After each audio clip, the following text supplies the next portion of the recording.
I was 18 and a senior at Columbus East High School at the time this occurred. There is a park directly across the street from my house. It was a warm spring night.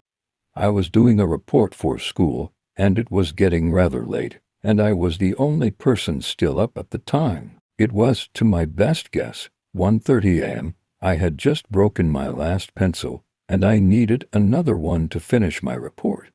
I had to go outside to my car to get one. I had just shut the door to my truck to go back inside when I hear the most god-awful scream in my life.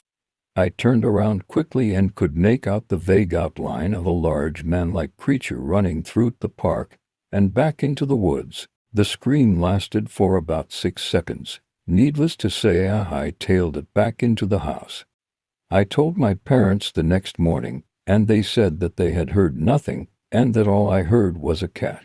The next day I pulled up a Bigfoot website and listened to some WAV files, and the sounds that I heard were identical to what I had heard the previous night. As I went out to get my pencil from my car, I noticed that it was silent. There is a large field that extends 200 yards or so. There is then a narrow tree lying 25 yards, and after that you cross into my neighborhood. Once in my neighborhood you come to a small lake surrounded on all sides by trees except for the east side. This opens up into the park. The park is maybe 200 yards long, then the woods begins again. I could see the creature mounting away from the lake and running back to the woods. The general location for this report is east of some active locations in Brown County, Indiana.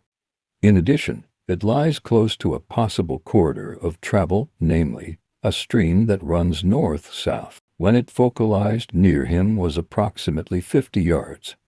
When he saw the figure he didn't have much viewing time, and it was outlined or backlit from the moonlight. However, he offered the following observations. The witness feels that the figure was approximately 7 feet in height. His view was from approximately 100 yards, but it is worth mentioning that the observer was a high school athlete familiar with the sizes of competitors at various distances. Regarding what he saw, he stated that it was very broad. There was muscularity. He could see that the area of the trapezius muscle was huge. He thought it was similar to an NFL linebacker but with a medium, not heavy build. He guessed a weight of perhaps 450 pounds. Finally, he thought he had it in view for around 2 to 3 seconds, long enough to see open hands, and the general coloration cinnamon brown.